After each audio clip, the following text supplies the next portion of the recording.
Quem é você? Eu sou Júlio Rafael, ainda com PH, que era o Rafael da ocasião, o F da ocasião, Gomel.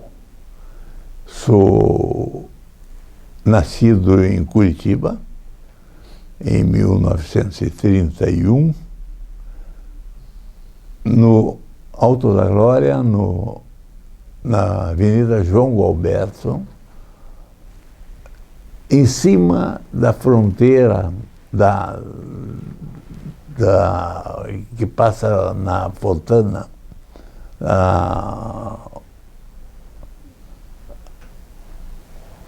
ali tem atualmente um posto de gasolina onde tinha duas casas. Essas casas eram da propriedade do meu pai, Davi Gomel, e Benjamin Gomel, o meu tio. Eu nasci lá, em casa, porque naquela ocasião não existia trabalho de parto em hospital. Por uma parteira, e de lá ocorreu a minha vida. A partir dessa entrada, eu posso dizer a você o que era Curitiba naquela ocasião. Nós tínhamos realmente muito poucos recursos, nós tínhamos muitas dificuldades, mas éramos um povo que se encontrava todo dia. Eu considero que naquela época nós não éramos amigos, nós éramos parentes. Era uma amizade diferente, era uma coisa difícil de descrever hoje, que a gente não tem mais isso. Mas quando, ainda hoje, nós nos encontramos com pessoas da nossa infância e que raramente encontramos ou cruzamos, nos emocionamos. Isso era muito importante, essa convivência que nós tínhamos com as pessoas. E eu fiz o meu curso primário, né, na escola americana. Naquela ocasião, os cursos mais eficientes e respeitados eram os do ensino público. Em Curitiba tinha duas escolas que se candidatavam a ter essa eficiência. Um era a escola americana, o Belmiro César, e o outro era o Colégio Santa Maria. Eu fui matriculado no Belmiro César, na escola americana, que era situado na Vicente Machado, e até a rua superior ocupava um espaço enorme, e era um hospital da família César, Luiz César, e pai de Henrique Leite César, e era uma entidade evangélica, e que nós sempre, quando entrávamos, desde o jardim da infância até o segundo grau, nós ouvíamos uma pregação do Luiz César e respeitávamos, e depois passávamos o dia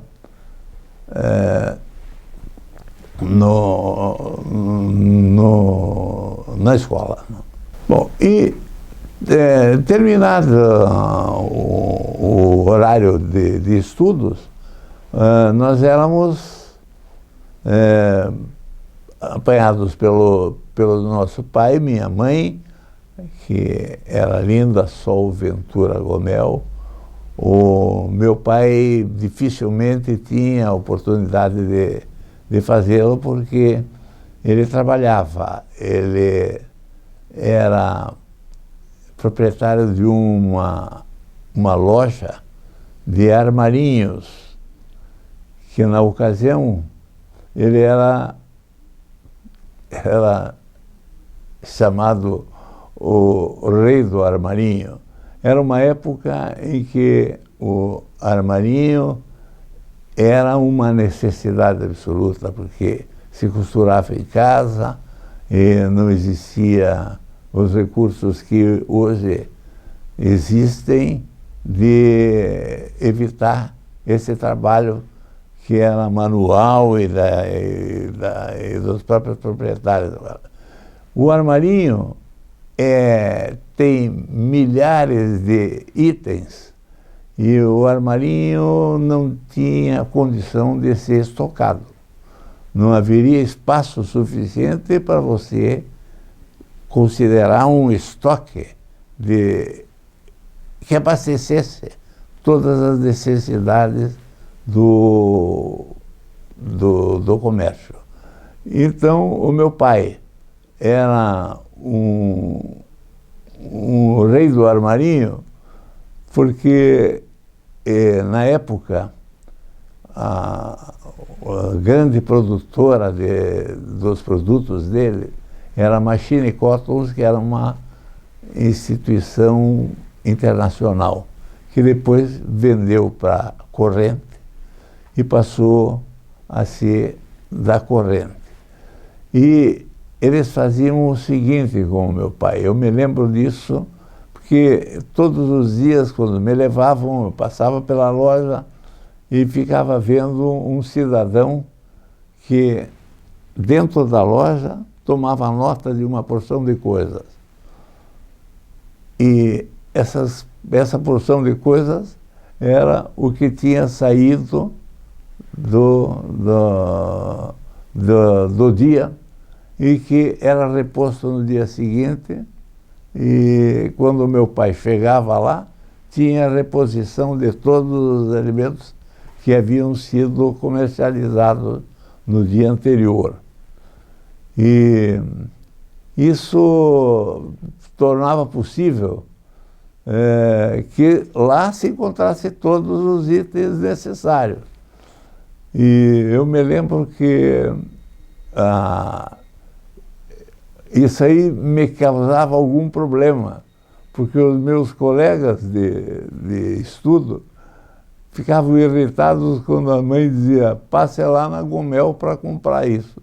E eles tinham que entrar naquelas filas e tal, e era realmente muito desconfortável. E não era muito simpático para eles essa missão. Mas aconteceu, e eu acho isso até interessante, mas me orgulho do meu pai. Meu pai tinha paixão por Curitiba. Eu não tive a oportunidade de dizer, meu pai veio ao Brasil da Turquia em 1920. Veio porque já existia aqui no Brasil um irmão mais velho dele, chamado Benjamin, que tinha imigrado em 1911, porque já estava se cogitando na possibilidade de uma guerra, que foi a Primeira Guerra Mundial, e eles tinham lá na Turquia uma vinha de fabricação de uva passa, que eram umas uvas passas com muito boa qualidade. E eles temiam que com a guerra houvesse problemas e que eles teriam muita dificuldade de suportar e de conviver. E isso fez com que o meu tio Benjamin, em 11, viesse para a América do Sul, ele teria, não tinha ainda um destino correto, provavelmente seria a Argentina, mas acabou, depois de uma longa viagem de meses, apostando no Porto de Paranaguá, e daí subiu e ficou por aqui, por Curitiba. Mas meu pai não teve a chance de vir naquela ocasião. E quando se deflagrou a guerra de 14, o meu pai tinha 14 anos. Meu pai nasceu no dia 15 de novembro de 1900. E ele dizia com muito orgulho que ele era do século passado. E era mesmo. E ele, com 14 anos de idade, era um cidadão alto, né? Foi convocado e foi para a guerra. E na primeira missão dele, no Egito, ele foi capturado.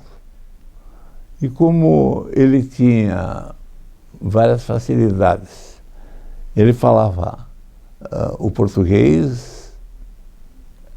Bom, naquela ocasião, 14, naquela ocasião não. Ele falava grego, falava inglês, francês e espanhol, porque eles eram de origem da Península Ibérica. Eles eram os sefaradis. Eles eram de vários séculos, de várias décadas, oriundos da Península Ibérica. Então eles usavam muito o nome de Felicidade, de Linda, para nomear as mulheres. A minha mãe chamava-se Linda Sol Ventura Gomel. Eu tenho uma irmã chamada Alegre. E os outros nomes eram Felicidade, enfim, todas essas palavras assim que representavam alegria e simpatia. Foi assim que eu me lembro desta ocasião e eu estudava na escola americana, como eu disse, que não era do ensino público, mas era uma escola de boa qualidade, de boa técnica de ensino. Depois eu passei para o Colégio Estadual do Paraná.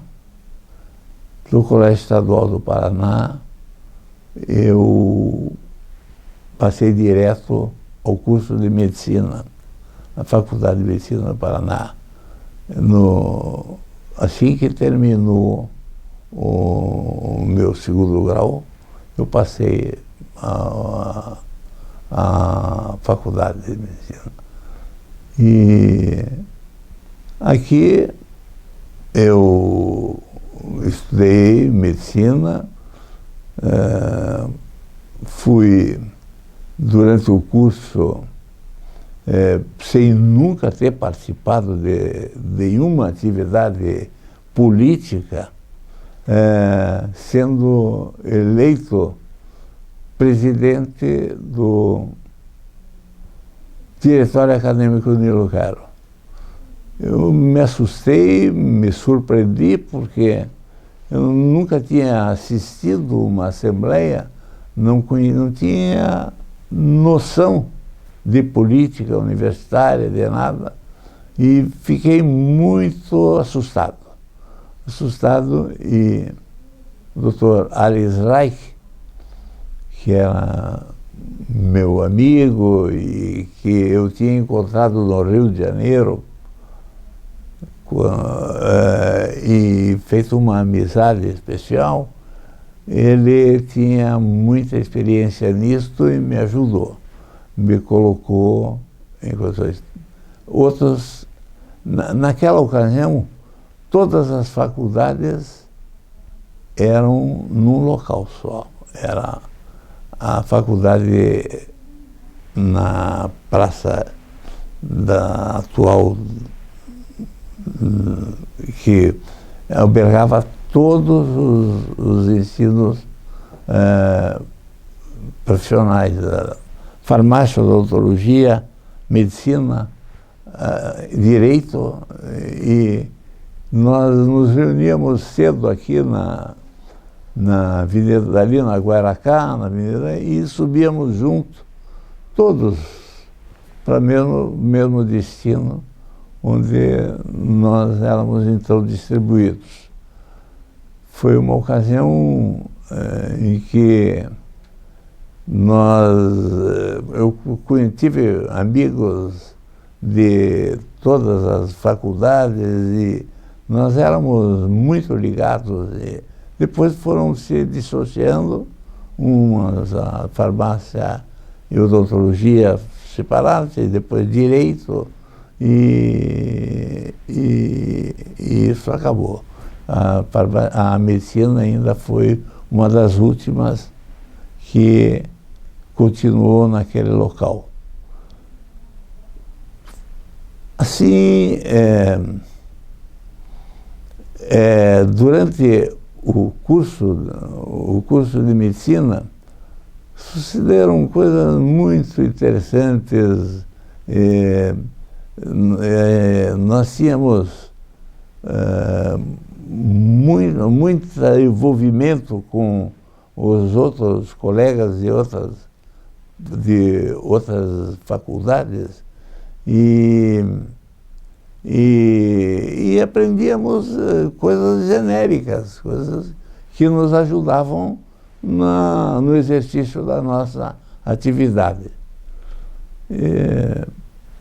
Aconteceram muitas coisas importantes nessa história. Nós fizemos um curso muito bom, com professores maravilhosos, e terminado em 1954 o curso de medicina, eu me candidatei à residência no Hospital dos Servidores do Estado do Rio de Janeiro, que era o hospital de maior qualidade no Brasil.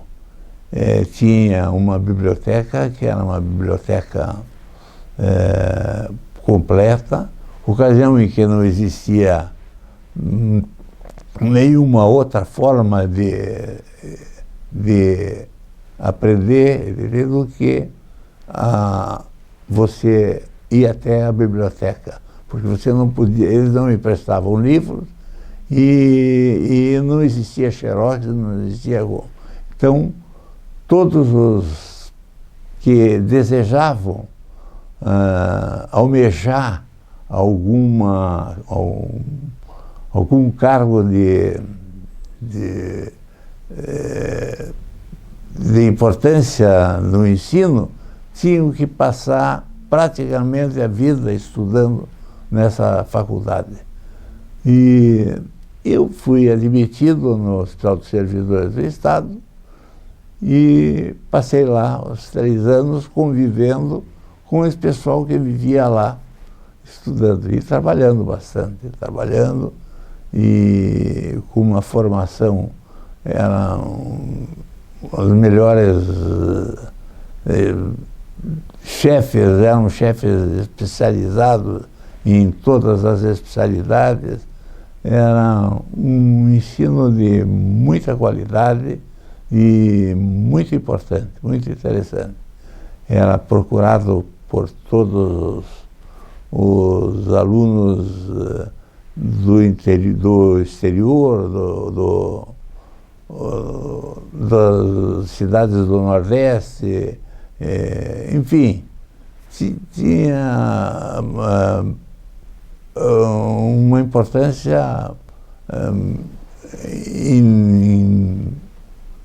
uma importância inevitável, assim, a presença do aluno lá, para que ter possibilidades de progresso.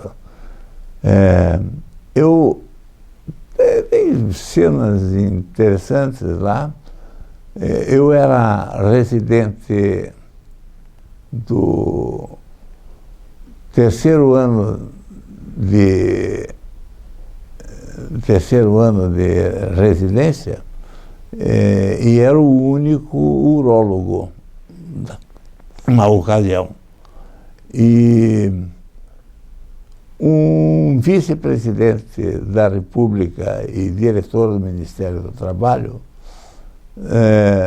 apareceu no hospital com um doente, com uma caravana de seguidores e de auxiliares, e esse cidadão era o João Goulart. O João Goulart era, na ocasião, vice-presidente da República e chefe do serviço de atendimento, me ocorre agora um cargo. Ele tinha a vice-presidência da República e uma secretaria de trabalho, de serviço. E ele apareceu com uma cólica renal. Eu fiz o diagnóstico, telefonei para o meu chefe de serviço, que era o professor Guerreiro de Faria. Professor, estou aqui com o vice-presidente João Goulart e ele está com uma cólica renal, ele precisa passar um catéter e precisamos liberar isto. Ele disse: deixa morrer este filho da puta. Eu não acreditei, está dizendo, mas, professor, ele era da UDN e o João Goulart era do PDM. E eu disse: não, pelo amor de Deus, passe você. Eu passava 20 catéteres daquele por dia, mas eu não me sentia em condições de assumir essa responsabilidade com um vice-presidente da República, né? Eu achei até um desrespeito. E insisti com ele, ele veio, passou o catéter e foi embora, e eu fiquei cuidando do João Goulart, que era uma pessoa sensacional. Sensacional. E eu que dava os relatórios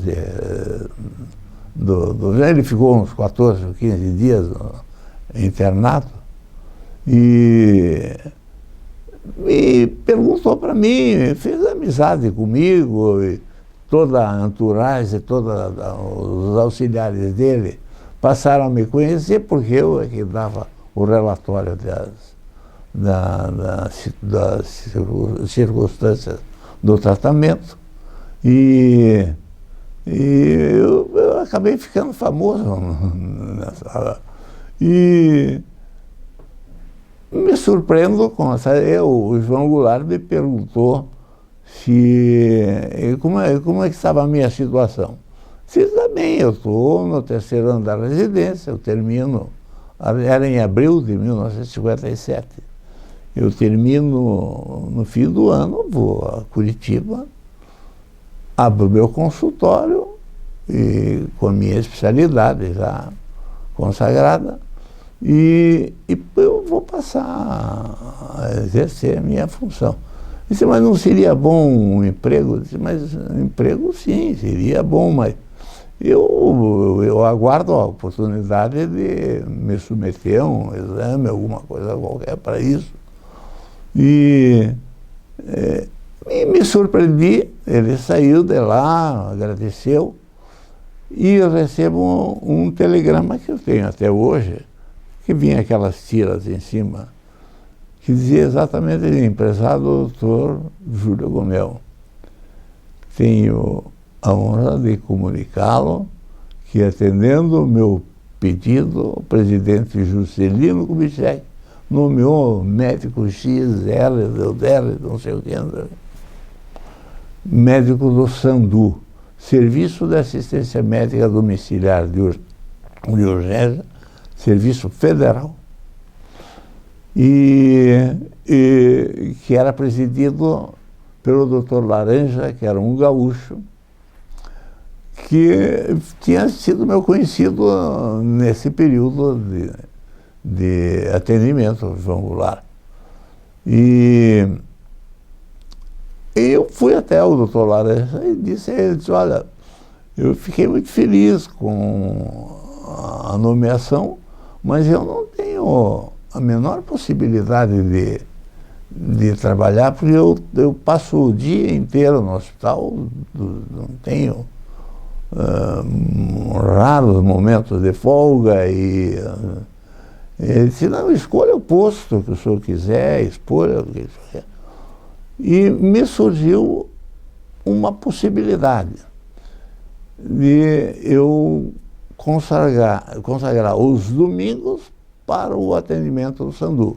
Então, no sábado à noite eu ia ao posto do SANDU e na segunda-feira de manhã estava no hospital, na residência. E escolhi o posto de Duque de Caxias, do famoso Tenório Cavalcanti. E combinei o seguinte, porque eu tinha plantões no hospital também nos domingos. Então combinei com os meus colegas que eu trocaria os meus plantões de domingo com eles e prestaria, num dia de semana, o serviço deles. Então eu passei com os meus domingos todos destinados à atenção do laboratório. E escolhi o posto de Caxias e passei a atender a Baixada Fluminense. Era uma loucura, um negócio impressionante, né? Incrível e viu que, bom, primeiro eu me reciclei porque eu tinha feito no preparo para a especialidade de urologia o estágio obrigatório de clínica médica, de clínica cirúrgica e disso e daquilo. Mas eu aí fui obrigado a fazer o atendimento emergencial de todas as especialidades e me reciclei nisso. Isso foi muito útil para a minha carreira, foi muito útil, muito. E não foi fácil, foi sofrível, foi difícil, foi trabalhoso, mas eu consegui superar essas dificuldades e aproveitei muito bem isso na minha vida profissional.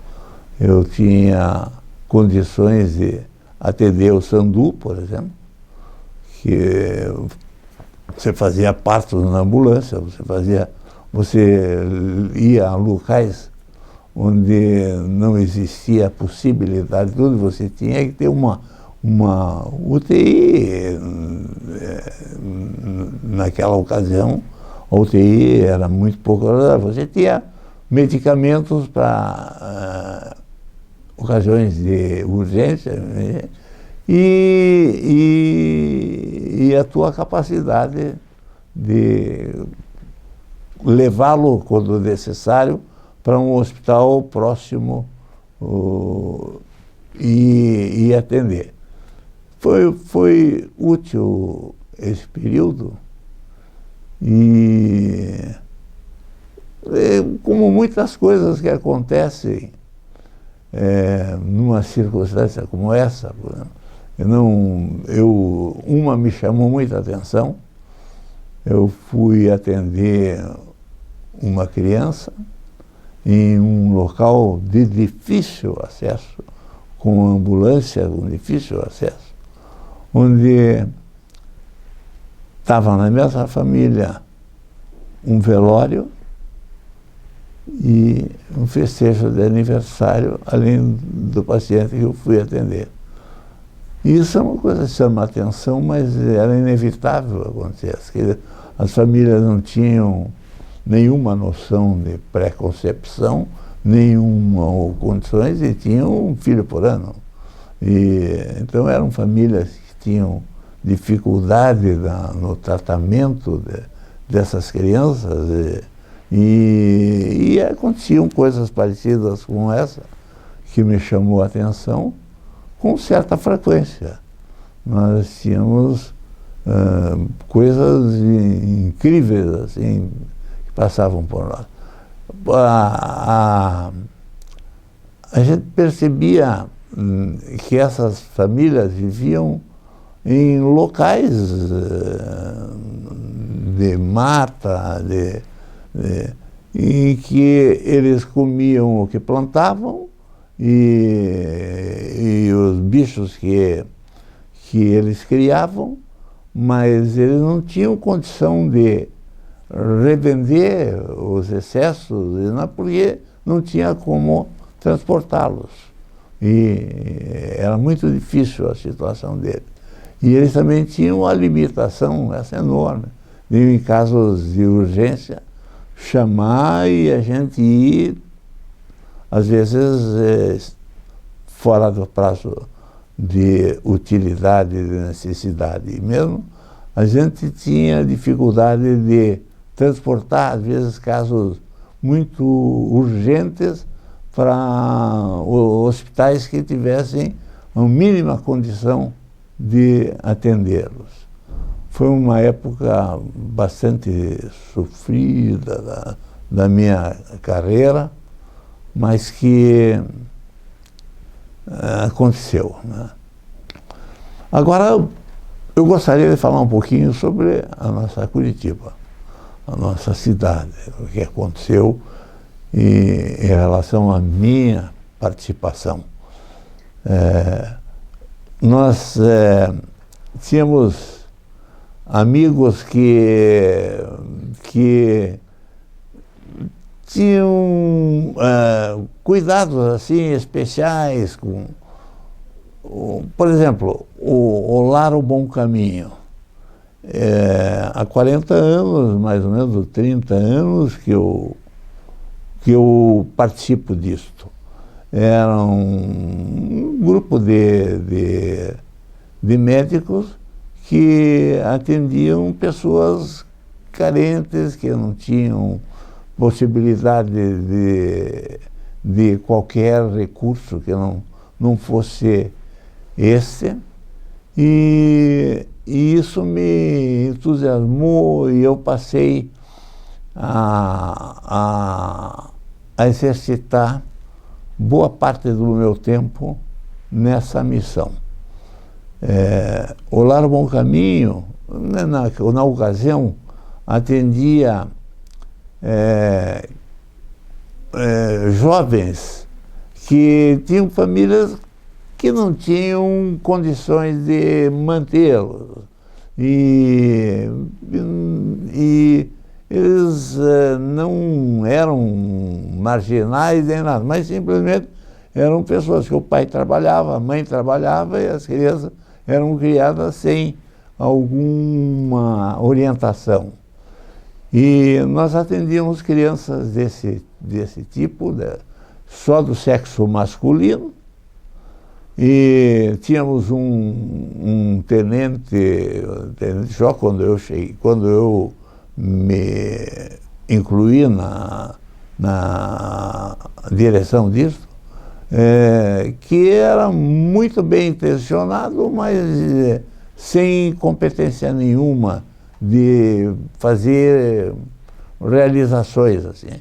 Então, eles cuidavam dos meninos, e até os 18 anos os meninos eram melhor alimentados do que seriam se não tivesse esse recurso. A escolaridade era insignificante, não tinha. E eles saíam de lá, quando eu entrei e comecei a participar, fiquei até desiludido, digo, não, mas esses meninos todos vão se marginalizar. Eles vão sair, não tem competitividade nenhuma, não tem como conseguir alguma coisa, não teve nenhuma instrução que o beneficiasse para que isso acontecesse. E o tenente achava que seria uma beleza se todos eles no exército fossem cabo e se tornassem das Forças Armadas. Era essa a finalidade dele, o objetivo dele. Não era maldade, era o que ele conhecia de bom. Mas eu fiquei decepcionado com isso. Eu achava que era um trabalho muito grande, uma despesa. Nós tínhamos recursos de amigos e nós sempre tivemos muita facilidade de conseguir. Dificilmente negavam coisas para nós porque tinham confiança no que a gente estava fazendo. Mas estava insuficiente. Eu achei que nós precisaríamos de uma mulher para nos orientar como dirigir uma casa. E trabalhava comigo o Luiz Carlos Pijani, o Lucas, e trabalhava comigo nessa área. Né? E quando eu disse isso, ele disse: eu vou pedir para minha mulher, que era uma artista plástica excepcional, a Elizabeth Vanderosten Pisani, e ela veio nos dar uma... Ela veio e em uma semana ela disse: está tudo errado. Vocês não têm condição de fazer isso. Vocês podem aproveitar essa boa vontade que vocês têm, mas para atender crianças e não esses seres que já vêm com... Até e vocês não têm condição, não têm estrutura para atendê-los. E eu costumo dizer, o Lar Bom Caminho é o de antes e o depois de Elizabeth Vanderosten Pisani, que foi realmente a quem nos orientou para isso. E ela ficou lá conosco na direção.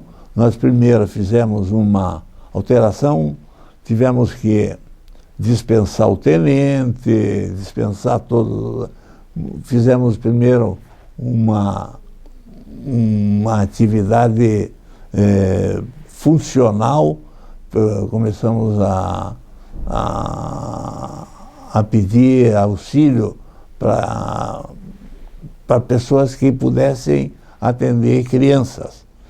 E fomos conseguindo isso. Depois conseguimos recursos também para fazer as reformas estruturais e assim começou realmente o Lar Bom Caminho, que hoje, 30 e tantos anos depois, atende só recém-natas, crianças que precisam de cuidados especiais, são crianças de partos luéticos, nascem com sífilis, ou de usuários de drogas que nascem com limitações e que exigem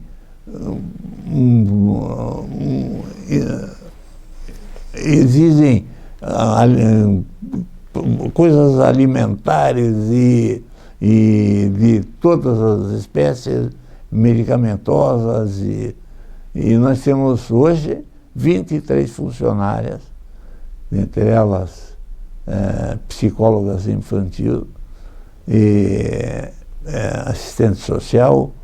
Enfim, nós temos 23 funcionárias e temos uma estrutura excepcional para a criação dessas crianças. Nós nunca perdemos uma criança, nunca faleceu uma criança desde que nós estamos lá com essas crianças recém-natas. E isso nos deixa muito felizes e contentes com o que estamos fazendo.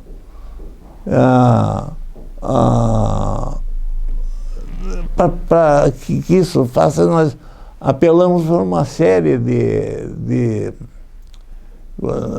surgiu a ideia do Jantar das Estrelas.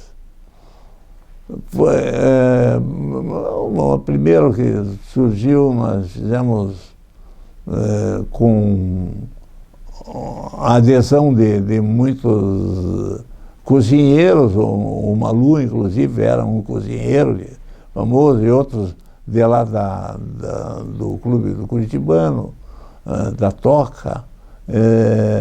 Enfim, começou discretamente com 9 buffets e foi muito bem sucedido, porque já no próximo ano nós tivemos então a oferenda de muitos hospitais que queriam participar, porque seria um aparecimento do serviço deles para a opinião dos frequentadores. E começou assim, e hoje não existe mais o Jantar das Estrelas.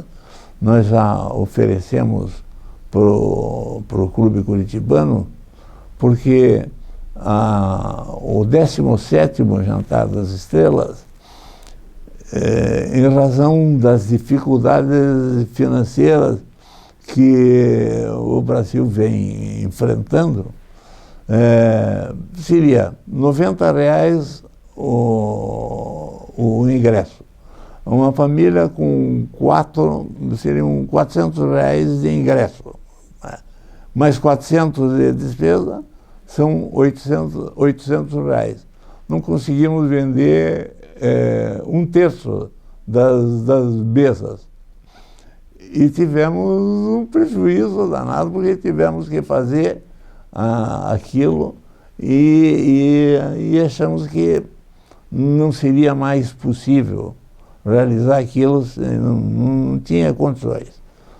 E terminou assim esse Jantar das Estrelas, mas que nos ajudou demais. E hoje nós temos, graças a Deus, condições de... Nós tínhamos um amigo, Cândido Gomes Chagas, o Candinho. Ele tinha o apelido de Barata de Fogão. Ele tinha o Paraná em Páginas, e ele era muito corajoso, e ele agredia as pessoas. Ele contava o que ele queria e fazia, mas com a melhor das intenções. E ele tinha uma filhada, a Naya, que ele levou lá no lar um domingo, e a Naya virou apaixonada por isso, e ele também se apaixonou, e passaram a visitar o lar todo domingo. Todo domingo estava a Naya, e um dia ele me disse: Júlio, se aparecer uma criança aí sem nome, você sugira o nome de Naya, que eu gostaria de prestar essa homenagem à Naya. E eu solicitei realmente, e nós fomos bem sucedidos. Nos forneceram a possibilidade de Naya com o sobrenome, e nós fizemos o bercinho dela com a Naya, e o Naninho, o Candinho, levou para lá e ficou emocionado com aquilo e tal. E nos ofereceu dois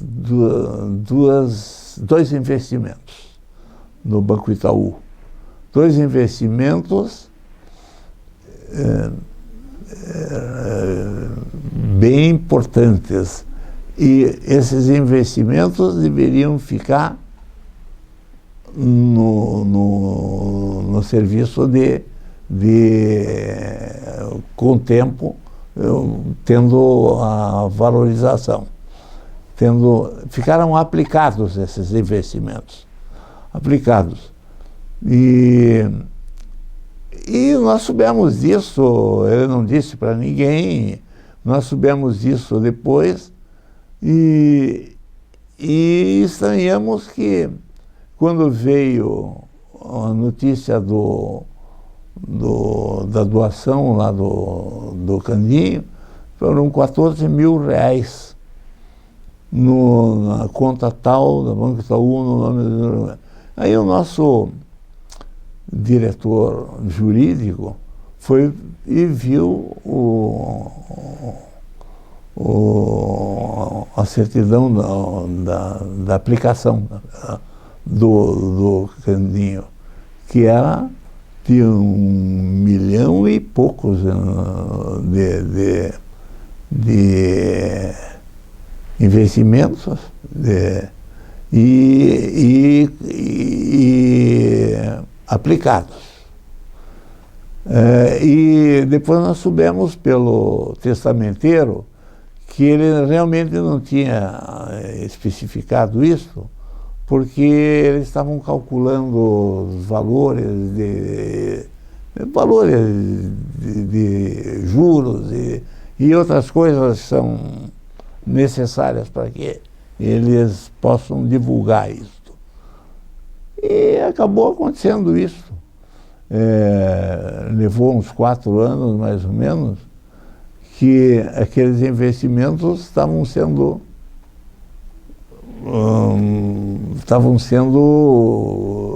gratificados pela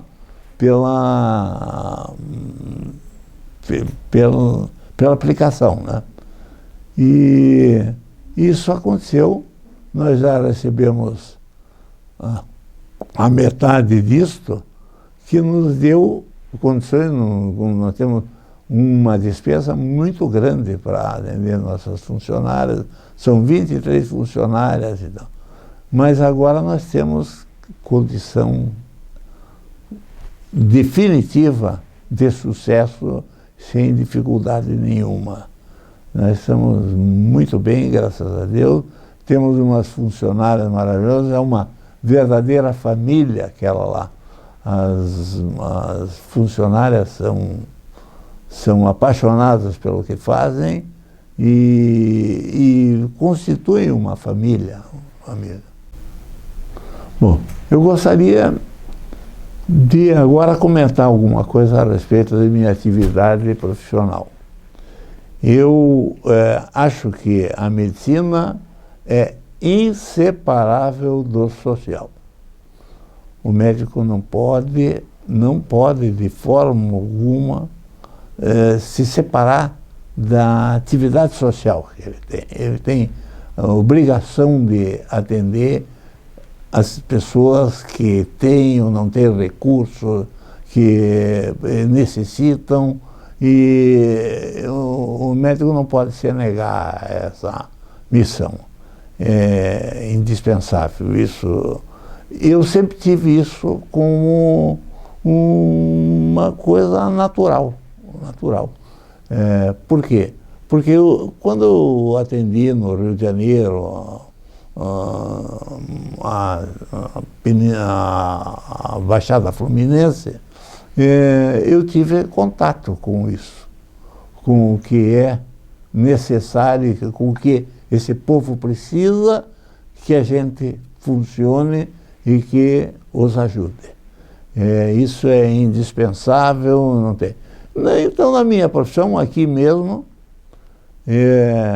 eu tive casos espetaculares, não só pela minha profissão, pela minha especialidade, mas eu vou contar, por exemplo, eu era muito amigo, eu sou atleticano doente.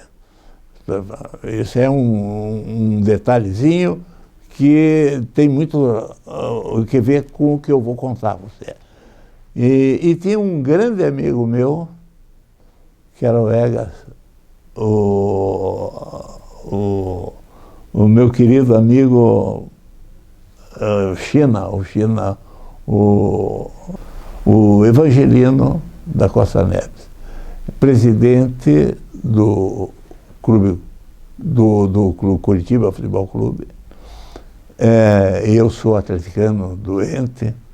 Ele era um amigo inacreditável, um amigo espetacular. Eu me dava muito bem com ele, nós assistíamos jogos juntos e tal.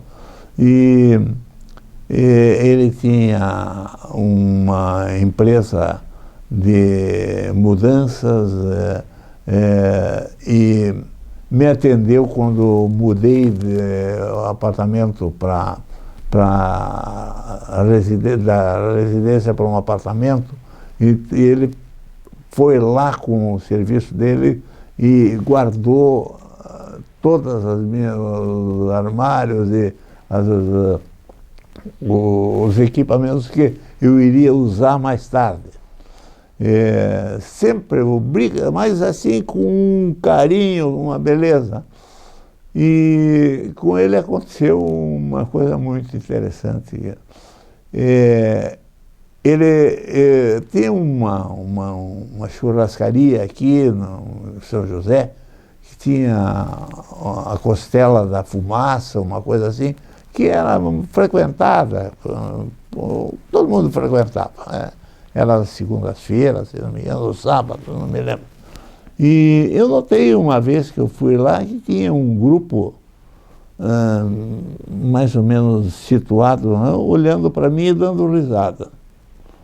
Eu disse, não, deve ser engano meu. Tá. Na outra aconteceu a mesma coisa. E eu, tranquilamente, fui disfarçando e cheguei até o Evangelino, escondido, conversando. E ele contava para o pessoal que estava morrendo de rir. Se eu estava passando lá na Rua 15 e resolvi dar um abraço ao meu amigo Júlio. Subi, ele me recebeu, todo carinho e tal, me examinou e disse, China, você não tem nada. Dizia, eu sei, eu só vim te dar um abraço. Mas é impressionante como ele era querido, esse camarada. E depois, lamentavelmente, não foi feliz e faleceu com uma doença. E eu o visitava sempre quando ele estava até sem recursos financeiros, e morava numa kitnet e tinha uma fisioterapeuta sempre mexendo com ele, e eu ia lá visitá-lo e ele perguntava, você chamou? Eu disse, não, China, eu venho aqui porque eu quero te ver.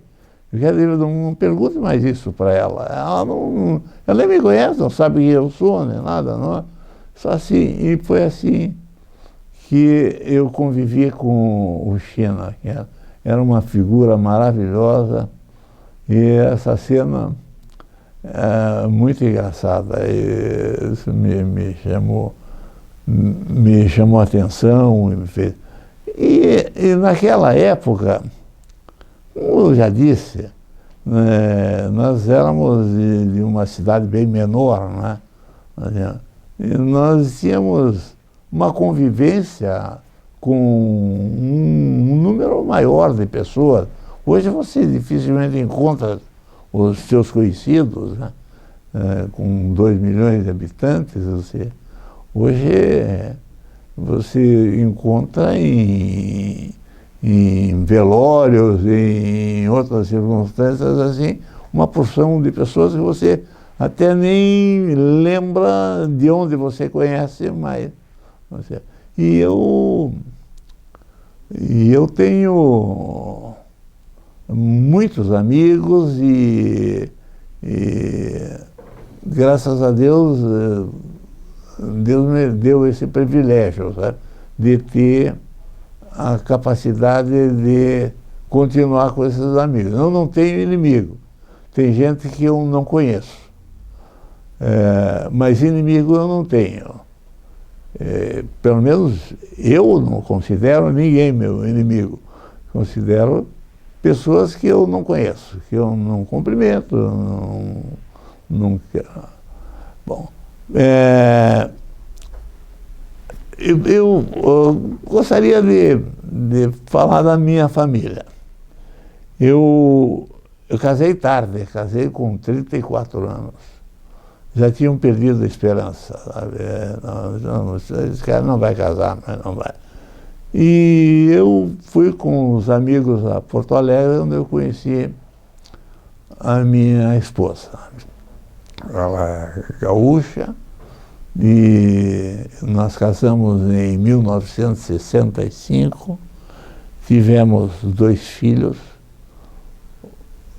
maravilhosos, o Flávio, que é médico e que está me substituindo na clínica que eu formei, e ele tem 2 filhos médicos, cursando curso, desculpe, 2 filhos cursando medicina, um na Positivo e o outro na Evangélica. E tenho a Denise, que é uma arquiteta cinquentenária, maravilhosa, uma filha muito querida, casada com o Tiago Cordeiro, que é outro filho que eu tenho. E tive essa felicidade de ser cercado de gente que me orgulham e que me dão uma alegria indescritível. A minha esposa é Eide,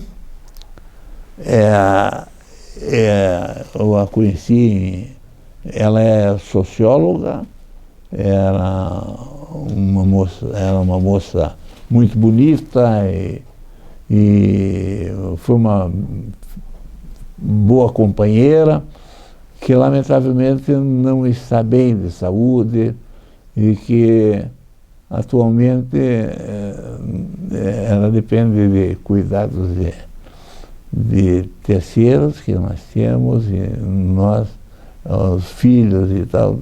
São problemas da mente, de doença. Tenho 5 netos. O Flávio tem 2 netos, 2 que estudam medicina, os 2. A Denise tinha 2 filhos e com 42 anos começou a sentir um mal-estar, deve ser hérnia de esôfago, deve ser não sei o quê, e não, ela estava grávida. E quando descobriram que ela estava grávida, eu disse para ela, eu vou castrar o Tiago, o meu genro. Eu disse, não precisa, pai, eu já pedi para o meu obstetra, ele vai acabar comigo. Deixa o Tiago não tem culpa.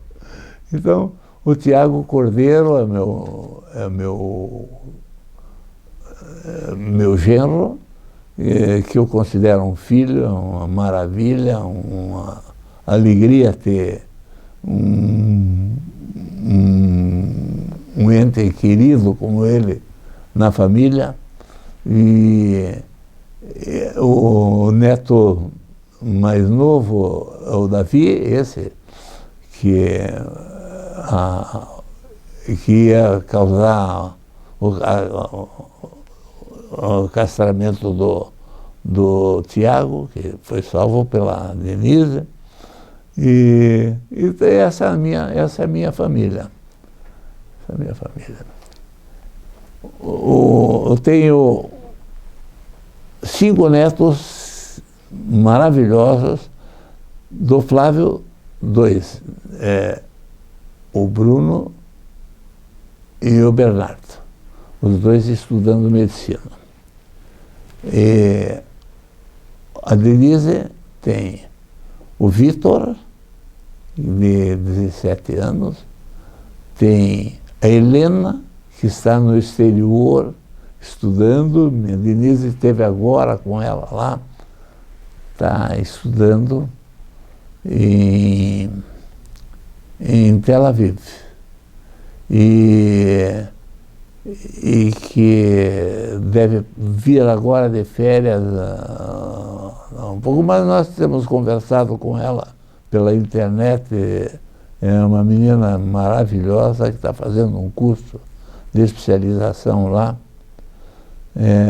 Muito bem.